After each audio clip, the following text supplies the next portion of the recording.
पर्यावरणविद हैं और महासचिव हैं ईएसडी के। सामाजिक समरसता में एक मोहम्मद कमर आलम है जो अध्यक्ष उत्तर प्रदेश नियंत्रण बोर्ड के महिला बाल विकास विभाग के, उनको जा रहा है। इस तरह से श्री महेंद्र पाल सिंह खेल के क्षेत्र में जो हॉकी के अर्जुन अवार्ड से सम्मानित, उनको जा रहा है। कला एवं संस्कृति पद्म विभूषण डॉक्टर सरोजा वैद्यनाथन, जिन्होंने भरतनाट्यम के क्षेत्र में काफ़ी अर्जित की है। उनका एक इंस्टीट्यूट भी है जो आपको पता होगा कि बहुत अच्छा, आज के खास करके नव जो आज कलाकार आ रहे हैं उनको काफ़ी अभिप्रेरित करती हैं, उनको जा रहा है। इस तरह से पद्म विभूषण मूर्ति कला के क्षेत्र में श्री राम सुतार जी, जो देश के माने हुए, उनको पद्म विभूषण भी मिला हुआ है, उनको जा रहा है। डॉक्टर धर्मवीर वशिष्ठ हैं कला और संस्कृति क्षेत्र उदयपुर मोहनलाल सुखाड़िया विश्वविद्यालय के हेड ऑफ डिपार्टमेंट को जा रहा है। महिला सशक्तिकरण के क्षेत्र में डॉक्टर अंशु गुप्ता हैं जो सर्वोदय हॉस्पिटल के चेयरमैन भी हैं। और सबसे बड़ा बात है, देवात्री फाउंडेशन के माध्यम से पहली बार हिंदुस्तान में काऊ डंग से, गाय के गोबर से पहली बार उन्होंने दीपक का निर्माण किया, घड़ी का निर्माण किया। उसके अलावा कई लोग रोजगार दे रहे हैं। उसके अलावा वो ऐसा है कि जो आप देखते हैं स्नोसम, जो चूंकि केमिकल्स बनता है, या जो आप डिस्टेम्पर देखते हैं वो डिस्टेम्पर बन रहा है गाय के गोबर से। ये बहुत बड़ा काम हुआ है, क्रांति हुई है कि गाय के गोबर जो आज सरकार नहीं लेती थी पहले, अब 4 रुपये गाय के गोबर बिक रहे हैं। और आपको आश्चर्य होगा कि गाय के गोबर से अभी खेती का काम हो रहा है दुबई में, क्योंकि दुबई में कितना टन सप्लाई है। तो इस तरह से महिला सशक्तिकरण उन्होंने काफ़ी अच्छा काम किया और उन्होंने अपना गौशाला बनाया। इसमें 450 गाय हैं, उसी गोबर भी निकलता है। और उसमें सबसे बड़ी बात यह कि उन्होंने अस्पताल खोला जानवरों के लिए, जो भी कोई जानवर मर जाता है या गाय की दुर्घटनाग्रस्त होते हैं, उनका फ्री इलाज होता है। वो सबसे बड़ा काम। महेंद्र कपूर जी, जिन्होंने फिल्म के क्षेत्र में अद्भुत काम किया, हमारे बीच बैठे में सीधा राजीव श्रीवास्तव जी, जो फिल्म जयप्रकाश जी के ऊपर फिल्म बना है और संतोष जेटी से परिवार से भी संबंधित हैं, हमारे बीच बैठे हुए हैं। महेंद्र कपूर जिन्होंने देशभक्ति गीत भी लिखे और जयप्रकाश जी से उनकी बहुत ही प्रेरित रहे। जब जयप्रकाश जी जसलोक हॉस्पिटल में थे तब महेंद्र कपूर उनको देशभक्ति गीत सुनाते थे, भजन सुनाते थे। तो उनके लड़के हैं श्री रोहन कपूर, पार्श्व गायक, उनको दिया जा रहा है। इसके पहले 2019 में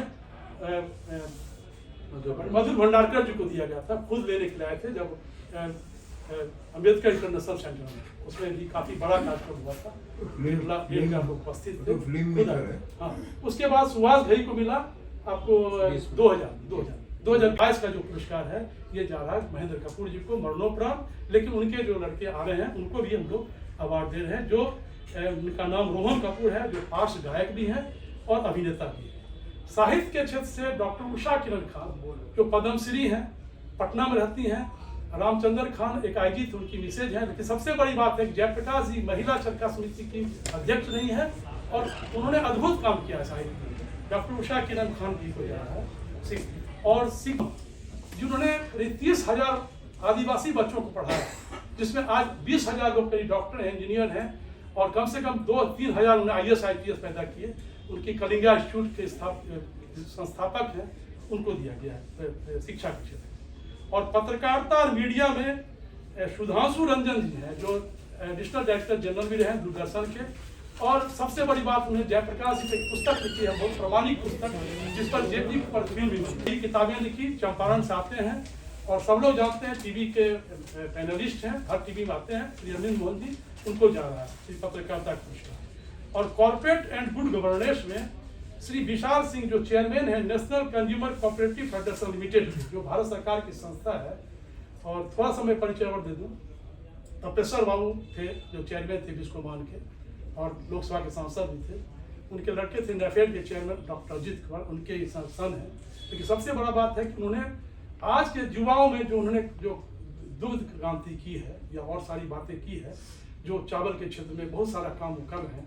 इस नाते उनका, हमारे जो जज थे रोहित कुमार सिंह थे, जो अभी भारत सरकार के सेक्रेटरी हैं, उनका वही जज थे, उन्होंने उनका नाम चेंज किया और उनको गुड गवर्नेंस दिया जा रहा है।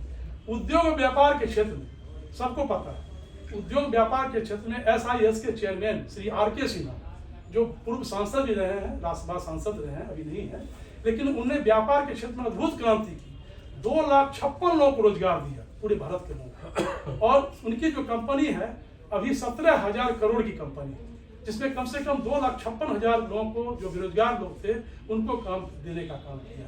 ये सबसे बड़ी उपलब्धि है। मैं ऐसा मानता हूँ कि पत्रकारिता से उन्होंने स्टार्ट किया था, 130 रुपये वेतन से उन्होंने स्टार्ट किया था। पटना प्रदीप और सर्चलाइट देखते थे, और ज़्यादा नहीं, 30-35 सालों के इतिहास है। 35 सालों में उन्होंने इतिहास की धारा बदल दी। इसलिए उस वक्त जो बहुत बड़ा चीज़ है, लोगों के लिए, नई पीढ़ी के लिए बहुत बड़ी बात है।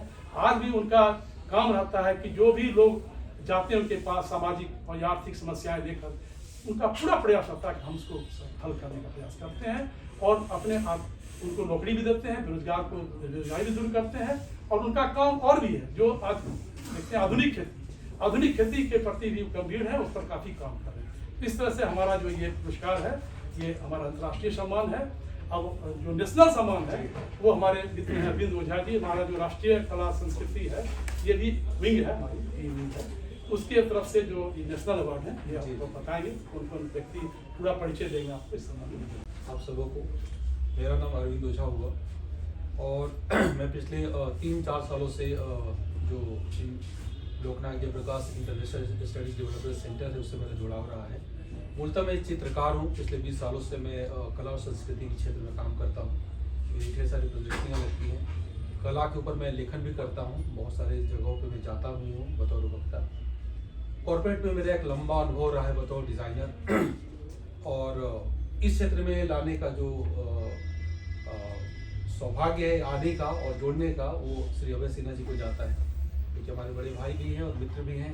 तो इन्होंने मुझे धीरे धीरे करके लोकनायक के, वैसे तो हम लोग परिचित थे, मैं इतिहास का विद्यार्थी रहा हूँ, दिल्ली विश्वविद्यालय का स्टूडेंट रहा हूँ, लेकिन जब मैं आना जाना शुरू किया, मैंने देखा तो मुझे लगा कि एक ऐसे समय में जहाँ बहुत सारी चीज़ें, चाहे हम कला की बात करें, संस्कृति की बात करें, राजनीति की बात करें, साहित्य और तमाम जितनी विधाएँ हैं जीवन की, वहाँ पे एक ऐसा एक गैप है, एक ऐसा अंतराल है इस समय में, जहाँ पे एक सार्थक हस्तक्षेप करने की ज़रूरत है। और खासकर अगर युवाओं को हम लोग केंद्र में रहकर देखते हैं, तो मुझे लगता है कि जितने भी हमारे अग्रज हैं किसी भी क्षेत्र में, जितने नाम अभी सर ने लिए, ये सबका जो योगदान है बहुत अभूतपूर्व है, और निश्चित रूप से अंतर्राष्ट्रीय स्तर को छूता है। इसीलिए अंतर्राष्ट्रीय सम्मान के उनको हकदार माना गया। मैं बतौर संस्कृति कर्मी में जुड़ा, और जब मैं संस्था में जुड़ा तो मुझे लगा कि इस संस्था में बहुत सारा स्पेस हमें क्रिएट करना पड़ेगा, जिसमें हम कला और संस्कृति के क्षेत्र में फोकस होकर काम करें। इसलिए मैंने एक नए विंग की जो है संकल्पना पे मैंने काम किया, और सर के सहयोग से, इनके स्वीकृति से, मैंने समानांतर एक बॉडी मैंने खड़ी करी, जिसका नाम हमने Loknayak Jayaprakash national art and culture foundation रखा। ये इसलिए मैंने इसको स्पष्ट किया ताकि ये न लगे कि हम कोई कॉम्पिटिटिव ऑर्गेनाइजेशन, ऐसा बिल्कुल नहीं है। ये दो संस्थाएं हैं। लोकनायक की जो दृष्टि है उसको हम आगे बढ़ाने का काम कर रहे हैं, और मैं तो अभय जी से हमेशा कहता हूं कि ये आप प्रेरणा स्रोत बने कि मेरे जैसे 100 और लोग लोकनायक के अलग अलग ऑर्गेनाइजेशंस बनाकर काम करें, लेकिन इस थी कि हम उन मौलिक लोगों तक पहुंचे जो जिनका योगदान तो बड़ा है, लेकिन वो बहुत ज़्यादा, मैं ये कहता हूँ कि बहुत ज़्यादा पॉपुलर कैटेगरी में नहीं आते हैं। तो हमने वही कोशिश की कि उनको सामने लाया जाए, और उसमें से मूल हमारे 12 अवार्ड है, ये तो सप्लीमेंट्री अवार्ड है। तो वो अवार्डों की जो है मैं यहाँ पे घोषणा करता हूँ कि हमने किन पूर्ण अवार्ड है कला संस्कृति में, वो है लोकनायक संस्कृति शिखर सम्मान। हमारा जो अवार्ड है उसका नाम नेशनल अवार्ड नहीं है, हमने इस अवार्ड का नाम रखा है लोकनायक राष्ट्रीय स्मृति सम्मान। हम लोकनायक की स्मृति में सम्मान जो है वो हम देना चाहते हैं, राष्ट्रीय स्तर पे दे, वो सबसे एक इम्पॉर्टेंट चीज़ है। तो लोकनायक संस्कृति शिखर सम्मान जो है भोपाल के डॉक्टर कपिल तिवारी हैं, जो आज के समय के बहुत बड़े कला विद्वानों में से हैं, जो वहाँ पे आदिवासी और जनजातीय जो कला संग्रहालय बना है भोपाल में, उसके सेक्रेटरी रहे हैं। 2 साल पहले पद्मश्री से उनको सम्मानित किया गया, और आज के समय में चुनिंदा विद्वानों से ये हैं जिनको बहुत ज़्यादा कला संस्कृति और आदिवासी जो परंपरा है उसको वो लोग आगे बढ़ा रहे हैं। तो संस्कृति शिखर सम्मान में पद्मश्री डॉक्टर कपिल तिवारी जी का नाम हमारे पास है, जिसको हमने घोषणा की है। समकालीन चित्रकला की बड़ी नाम अर्पणा कौर है ना, जो करीब 75 साल की है और बड़ी कलाकारों में से शुमार होती हैं, उनको हम लोग कला रत्न, लोकनायक कला रत्न सम्मान से इस बार सम्मानित कर रहे हैं। लोकनायक शिक्षा सम्मान में ICPR के जो मेंबर सेक्रेटरी हैं प्रोफेसर सच्चिदानंद मिश्र है ना, ये दर्शन के बहुत बड़े ज्ञाता हैं, बनारस से हैं, लेकिन ICPR के मेंबर सेक्रेटरी हैं। उनको शिक्षा में सम्मान दिया जा रहा है। साहित्य और दर्शन में इस बार हम दर्शन के क्षेत्र में दे रहे हैं। उड़ीसा के पूर्व डीजीपी रहे हैं श्री अरुण उपाध्याय, उन्होंने अद्भुत काम किया है और वो भी आज के समय में देश के चुनिंदा विद्वानों में से एक है, उनको ये सम्मान जा रहा है। इसके बाद हमारा जो सम्मान है वो है संगीत में भरतनाट्यम की बहुत मशहूर नृत्यंगना रही हैं प्रिया वेंकटरमन, उनको चयनित किया गया है, प्रिया जी को। लोक नायक कला संरक्षण, ये हमने एक नई परंपरा शुरू करी। हमने देखा कि कला संस्कृति में सिर्फ वही लोग इम्पोर्टेंट नहीं है जो सामने से काम कर रहे हैं, वो लोग ज्यादा इम्पोर्टेंट है जो उसका प्रोत्साहन और संरक्षण कर रहे हैं। बिहार के पूर्व सचिव रहे हैं श्री अंजनी कुमार सिंह और अभी बिहार म्यूजियम के डीजी हैं, महानिदेशक हैं, उनको ये सम्मान जा रहा है। कला संरक्षण और प्रोत्साहन जो सम्मान है अंजनी जी को जा रहा है। इसके बाद कला संस्कृति संवर्धन सम्मान जो है खजुराहो जो संगीत समारोह होता है उसके जो निदेशक है राहुल रस्तोगी जी, वो अद्भुत तानसेन जो व्यक्तित्व है जो किसी एक डोमेन में जिनका व्यक्तित्व नहीं समाता है, उनका प्रभाव बहुत बड़ा है। तो जिन्होंने स्पेशल कंट्रीब्यूशन किया शिक्षा में, साहित्य में, एजुकेशन में, और गोवा म्यूजियम के डायरेक्टर हैं श्री सुबोध केरकर जी, ये सम्मान उनको जाता है। हमने कोशिश की है कि राष्ट्रीय अवार्ड है तो हम पूरे जो राज्य है हम उससे विस्तार लें, तो गोवा से लेकर पंजाब से लेकर उड़ीसा और बंगाल सब तक हमने चाहा है कि सबको हम लोग समाहित करें उसमें। इसके बाद जो हमारा जो सम्मान है लोक नायक लोक कला सम्मान में भोजपुरी कला में कोहबर कला करके, मैथिली तो सब जानते हैं, कोहबर कला एक अद्भुत विधा है जिसमें लोग काम कर रहे हैं, उससे 50 सालों से काम कर रहे हैं। कोहबर कला तो शादी के समय कोहबर में जो होता है तो एक नई विधा के रूप में ये अभी सामने आ रहा है। उसे कोहबर सर बहुत अद्भुत युवा नाटककार हैं, इनका नाम है नलिनी निहार नायक। उन्होंने क्या किया कि आदिवासी बच्चों को इकट्ठा कर दिया है। ये जो योगदान है नलिनी निहार नायक का, ये अद्भुत है। और एनएससी के कई एक जो नाटक है वो पहले से सिलेक्ट हो रखे हैं। इसके बाद जो दो और छोटे कॉम्प्लीमेंट्री हमारे अवार्ड जा रहे हैं वो है कला संस्कृति लेखन सम्मान। इसमें श्री नर्मदा प्रसाद उपाध्याय है जो पहले कमिश्नर हुआ करते थे मध्य प्रदेश में, और लोक संस्कृति और लोक कलाओं और खासकर जो लघु चित्र है उसके बहुत बड़े मर्मज्ञ हैं और इनका योगदान बहुत अद्भुत है। साथ में आलोक पारोड़कर हैं, दो इसमें जा रहे हैं सम्मान, वो भी उनको संगीत नाटक अकेडमी अवार्ड मिला था, बनारस के हैं, राष्ट्रीय सहारा और अन्य बहुत सारे प्लेटफॉर्म पे कर रहे हैं। एक सबसे जो महत्वपूर्ण अवार्ड जो हम लोग देते हैं वो हम युवा को देते हैं, उसका हमने नाम रखा है लोक नायक राष्ट्रीय युवा प्रतिभा सम्मान।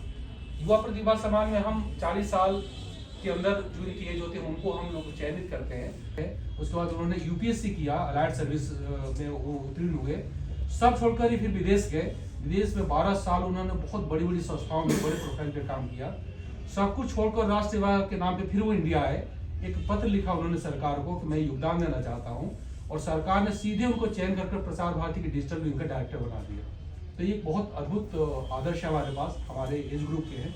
तो ये कुल अवार्ड है जो हमारी श्रेणी है, इसके सारे डिटेल्स हमारे पास है, वो हम प्रिंट में भी दे देंगे और कंबाइंड तौर पे हम सब पीडीएफ जो है आप लोगों को शेयर करेंगे। लोग उनके प्रति जाने, क्योंकि आज नई पीढ़ी को जाने का साथ रोजगार भी, और वो पहले क्या होता था हम लोग मशीन दे देते थे, कहीं 6 मशीन जिस तरह, लेकिन उसमें मैं वो नहीं देता, जगह उन लोग से लेता हूँ, क्योंकि वहीं के लोग को देखना, मैं नहीं देखता, उसको वही लोग संचालित करते हैं, और उससे जो रोजगार होता है उसके पैसा उनके पास ही जाता है, जिससे महिलाएं अपने खुद पैरों पर खड़े हो सकते, इस तरह काम करते। इसके अलावा मैं बता रहा हूँ उद्योग व्यापार चलाने के लिए जो हमारी संस्था है उसको हम NSIC के साथ जोड़ते हैं, नेशनल कहते हैं स्मॉल इंडस्ट्री जो कॉर्पोरेशन है, राष्ट्रीय लघु उद्योग निगम, उसका जो स्कीम है उसको स्कीम को बताते हैं। और हमारा पूरा प्रयास होता है कि जो नव उद्यमी है, नए उद्यमी जिनको कहीं से कोई सपोर्ट नहीं है भारत सरकार से, ऐसे लोगों से हम बैंक, स्टेट बैंक से मेरा चल रहा है, पंजाब नेशनल बैंक से मेरा जुड़ाव है, जिसके आधार पर हम बिना सिक्योरिटी के लोन करवाते हैं, बिना सिक्योरिटी। हाँ, जो हमारा स्टार्टअप लोन देते नहीं, लेकिन हमारा जो एनजीओ है उसके प्रयास करता है, उसकी जानकारी देता है लोगों को। जयप्रकाश जी समाजवादी भी थे, जयप्रकाश जी मार्क्सवादी भी थे। जब वो पढ़ने के लिए गए थे तो मार्क्सवाद के बहुत विद्वान बन के निकले थे वो, और आचार्य नरेंद्र से बड़ा विद्वान कोई नहीं था। उसके बाद वो समाजवादी बने, मार्क्सवाद से समाजवाद की ओर मुड़े, समाजवाद से सर्वोदय की ओर मुड़े, सर्वोदय से के बाद भूदान में चले गए, भूदान के बाद डकैतों का आत्मसमर्पण करवाए, उसके बाद बांग्लादेश के निर्माण में उनकी प्रभावकारी भूमिका थी। तस्करों का समर्पण सबको पता नहीं है। शुक्रनयन बकिया ने उनके चरण पर रख दिए थे। डकैत माधो सिंह जो बहुत बड़ा था, मोहर सिंह, उसने प्रभावती जब आई थी, प्रकाश चंद्र सेठी थे मुख्यमंत्री, उनके में इंदिरा गांधी थी। इंदिरा गांधी ने ये काम जयप्रकाश जी सौंपा। लोग जयप्रकाश जी इंदिरा गांधी के खिलाफ थोड़े थे। जयप्रकाश जी नेहरू से 8 वर्ष बड़े थे। नेहरू जी उनको छोटे भाई कहा करते थे, जयप्रकाश जी को बड़े भाई कहा था। बहुत सम्मान था।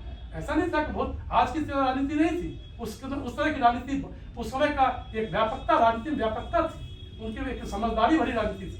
देश के लिए सर्वस्व करने की बात थी। आज देश के लिए कोई नहीं सोचता। युग पुरुषों का अवतरण जगत में बार बार होता है। युग पुरुषों का अवतरण जगत में बार बार होता है। गांधी, सुभाष और जयप्रकाश को यदि मन में आ जाता हूँ, यह तत्व तो मैं ये कहना चाहता हूँ कि भाई आप इसमें हमें सहायक बनिए, और मैं हम लोग इस काम को मिलजुल कर सबके साथ, जैसे मोदी करते हैं सबका विश्वास, हम उसको सही में रूप में जोड़ना चाहते हैं कि सबको साथ लेकर चलना चाहते हैं और समाज को एक नई दिशा करना चाहते हैं। दूसरी बात थोड़ा सा एक हम लोग लोकनायक उद्यमिता विकास केंद्र की स्थापना बिहार से स्टार्ट हुआ है और अभी दिल्ली में भी बहुत जल्दी शुरू होने वाला है। लोकनायक उद्यमिता विकास केंद्र की स्थापना का मूल उद्देश्य ये है, पैसा किसी के पास नहीं, हर लोग लाचार है, बेबस है, महसूस करता है, उसके पास दिक्कत है, कठिनाइयां हैं, लेकिन कुछ क्योंकि सरकार के पास नौकरी नहीं है। लाख आरक्षण हो जाए, लाख रिजर्वेशन हो जाए, लेकिन आप सरकारी नौकरी है कहाँ?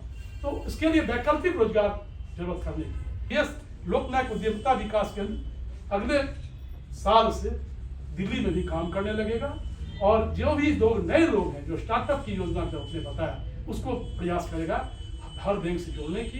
क्योंकि आज के जो नई स्कीम आई है, मैं बता दूं कि 5 मिनट में लोन सैंक्शन होता है।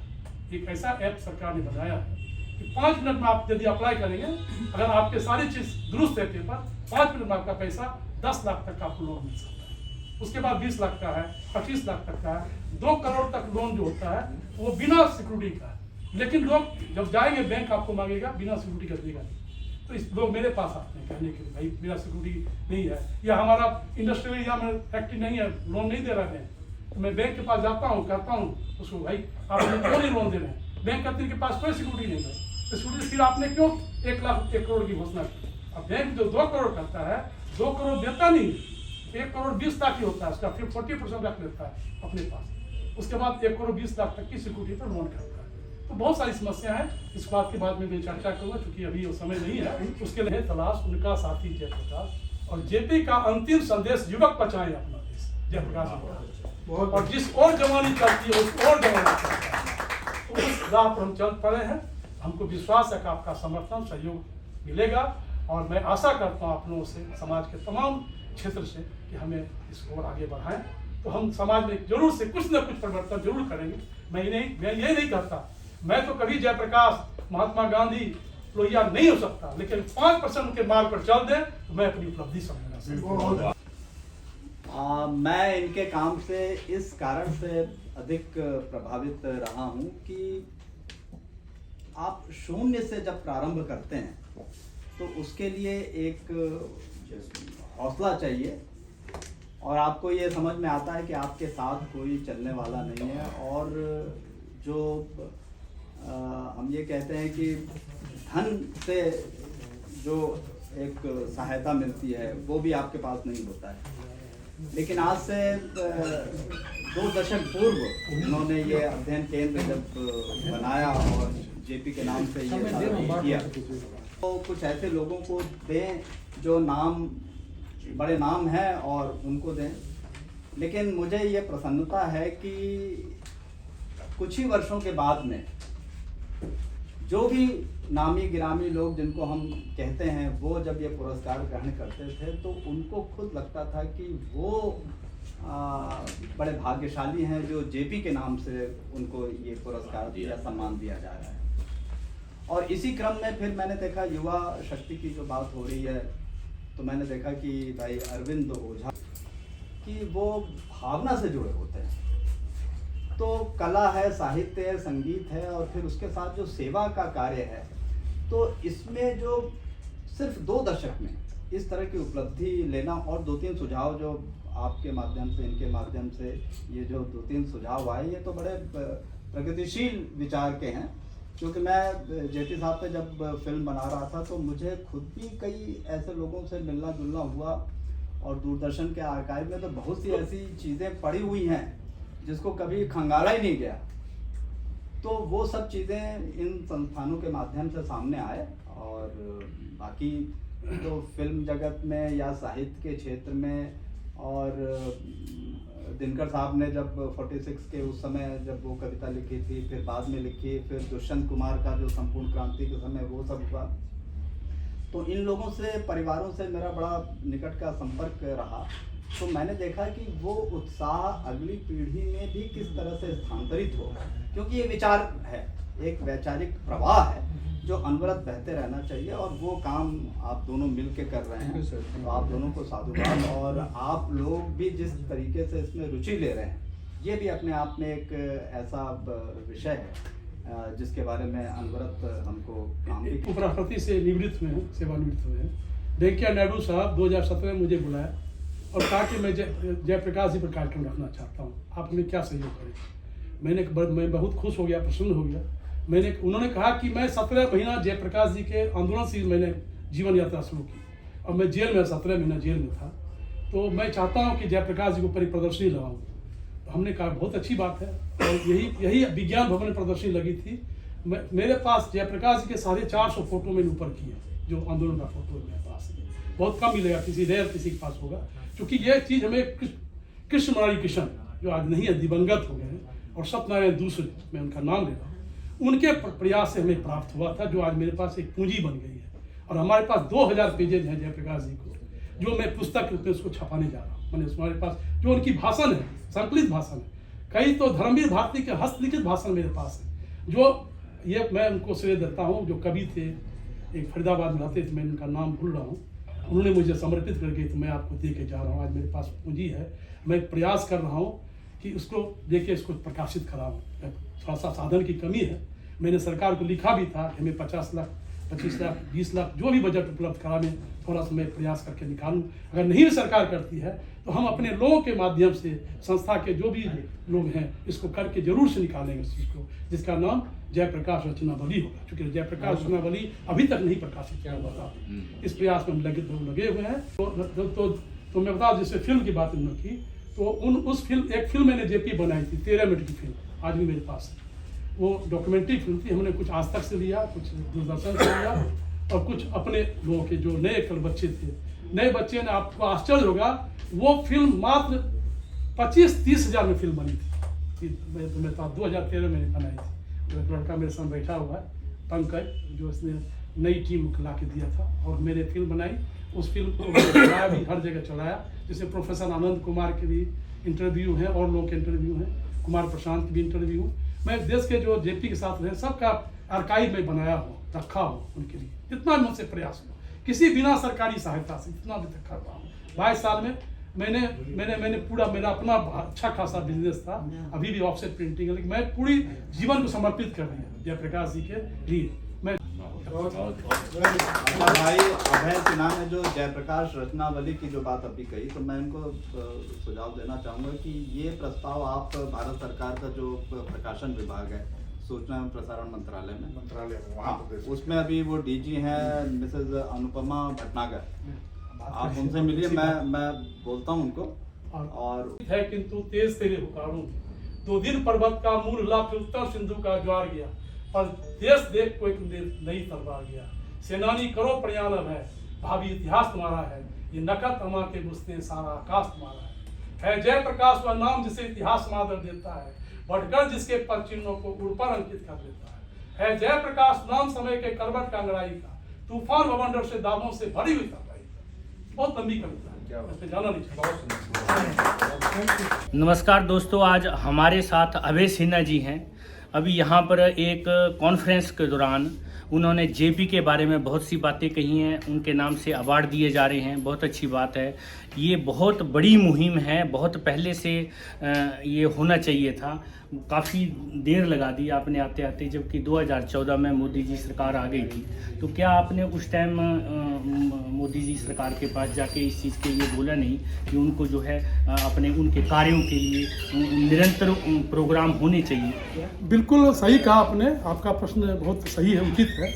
मैंने जब मोदी सरकार बनी तो मैं अपने संस्था की ओर से उनको पत्र लिखा और उनको किया कि जयप्रकाश जी, चूँकि देखिए मैं ऐसा मानता हूँ 1974 में जो आंदोलन हुआ वो सबसे आज़ादी के बाद सबसे बड़ा आंदोलन था देश में। बहुत बड़ा आंदोलन। और उस आंदोलन से जो आज देश में जो बीजेपी पार्टी बनी, जनसंघ उसमें थी, उसमें सोशलिस्ट पार्टी थी, उसमें संगठन कांग्रेस थे शामिल, उसमें लोकदल शामिल था, कई तरह के लोग शामिल थे। और तब 77 में जनता पार्टी की सरकार बनी, लेकिन 80 में फिर वो विलीन हो गई। तो उसके बाद भारतीय जनता पार्टी गठन कब हुआ सबको पता है, 1980 में हुआ। जी 1980 में अटल जी के नेतृत्व में भारतीय जनता पार्टी, जिसमें उन्होंने कहा था, जो अटल जी ने खुद कहा कि, मैं आपको एक कविता सुनाता हूँ। अटल जी ने कहा कि क्षमा करो बापू तुम हमको, वचन भंग के हम अपराधी, राजघाट को किया पावन, मंजिल भूले यात्रा आदि। फिर लिखते हैं, जयप्रकाश जी रखो भरोसा, टूटे सपनों को जोड़ेंगे और चिता भस्म की चिंगारी से अंधकार के घर तोड़ेंगे। लेकिन वो पूरा नहीं हो पाया। बिल्कुल आपने सही कहा। मैं ऐसा मानता हूं कि मोदी सरकार, आदरणीय मोदी जी, कृपया, उन्होंने सुभाष चंद्र बोस को भी सम्मान दिया है, उन्होंने और भी लोगों को सम्मान देने का काम किया है, वल्लभ भाई पटेल को सम्मान दिया है। मैं ऐसा समझता हूं कि उनको कम से कम जो देश के बहुत बड़े नायक थे, जिसको लोक नायक कहते हैं, उनके नाम से एक बिल्कुल लोक नायक का एक अंतर्राष्ट्रीय केंद्र बनना चाहिए दिल्ली में। और दूसरी बात यह है कि लोक नायक के नाम से एक बहुत बड़ा सम्मान, जो लोक नायक अंतर्राष्ट्रीय लोकतंत्रीकरण पुरस्कार होना चाहिए, क्योंकि लोकतंत्र की उनकी एक बहुत बड़ा उन्होंने काम किया। देश में जब आपातकाल लागू हुआ, सबको पता है कि उसमें जयप्रकाश जी के नेतृत्व में आंदोलन चला, छात्र आंदोलन के रूप में विख्यात हुआ। और वो आंदोलन बिहार की राजधानी पटना से चलकर पूरे देश में एक लहर पैदा कर, और उससे कितने नेता निकले। आज चाहे देखते हैं लालू यादव, नीतीश कुमार, रामविलास पासवान, मुलायम सिंह यादव या शरद यादव, या जितनी पार्टियां हैं, किसी का उसके कम से कम जनता पार्टी के आज 50 टुकड़े हुए, उसी लोग कर रहे हैं, समाजवादी पार्टी, और सभी सफल हैं और सभी अपने लेकिन जयप्रकाश जी को, जेपी को सब भूल गए, किसी ने भी अपने, इसलिए जयप्रकाश जी को याद करने की जरूरत आज ज्यादा है, खासकर की युवा पीढ़ी, क्योंकि जयप्रकाश जी युवाओं के बहुत चहेते नेता रहे, उन्हें देश के लिए अपना सर्वस्व निछावर भी। आपकी जो मुहिम है ये रंग लाएगी और आपको निरंतर ऐसे ही बढ़ना है। कहीं ऐसा न हो कि जिस तरह से आने वाली पीढ़ी ये सब भूलती जा रही है कि जैसे जैसे समय बदलेगा जेपी को भूल जाएंगे। ये हमें जैसे एक डॉक्यूमेंट्री के तहत, ये एक फिल्म के तहत जो है उन्हें याद रखना है। और मौजूदा सरकार से आप एक बार जरूर, मैं सरकार से मांग भी करने चाह रहा हूँ कि इनका डिजिटलकरण किया जाए, उनके नाम से बच्चों में एक जो पाठ्य पुस्तक है स्कूली बच्चों से, और जो बाहर के जो ऊपर की उच्च शिक्षा में जयप्रकाश जी के जो काम हैं उनको जोड़ा जाए, उनको पढ़ाया जाए। स्कूल में उनके जो रचनात्मक लेख हैं, जो उनके कार्य हैं, उनके जो भाषण हैं, उनकी जो चिट्ठियां हैं देश हित में, वो सारी की जानकारी लोगों को मिले। और मैं पहले ही बता चुका हूँ आपको कि मैं जयप्रकाश रचनावली का प्रकाशन करने की बहुत अच्छी इच्छुक हूँ, और मुझे पूर्ण विश्वास है कि वो निश्चित लोगों के प्रयास से सफल होगा। जैसे हम दिल्ली में देखते हैं कि आप इंदिरा गांधी के वहाँ जाते हैं तो उनका पूरा चित्र सहित विवरण है। 30 जनवरी मार्ग में जाते हैं तो गांधी जी का, इसी तरह से जेपी जी का भी इस तरह से होना चाहिए ताकि प्रकाश जी का बनना ही चाहिए। मैंने राजधानी में लोग आए और वो देखें। यहाँ पर जो है, चाहे गांधी स्मृति दर्शन समिति है, वहाँ पर जेपी का एक चित्र नहीं लगा है, जबकि गांधी स्मृति दर्शन समिति के निर्माण में जयप्रकाश जी की बड़ी भूमिका है। उसको भूमि दिलाने का काम इंदिरा गांधी ने जयप्रकाश जी को कहा, जयप्रकाश जी ने किया उसको, और उसको 150 एकड़ जमीन दिलवाया गया। सबको पता नहीं है, आज 30 एकड़ का जगह है। उसमें हम लोगों ने मांग भी किया था कि जयप्रकाश जी का 4-5 एकड़ का बना दिया जाए, लेकिन नहीं हुआ। लेकिन हमारा पूरा प्रयास रहेगा, इसको हम अपनी संस्था की ओर से डिमांड रखने जा रहे हैं। बिल्कुल इस तरह आगे जाना है। आगे के लिए सरकार से पहले बात करेंगे, सरकार यदि दे देती है तो ठीक है, नहीं चलेगी तो फिर हम जन समर्थन से, लोक समर्थन के लिए आंदोलन भी करेंगे। बहुत बहुत धन्यवाद, thank you very much sir. इसी तरह आप प्रयासरत रहें ताकि जो है आम जनता जेपी के इरादों को, उन्होंने जो लोगों को दिखाया, वो मार्गदर्शन लोगों को मिलता रहे। Thank you.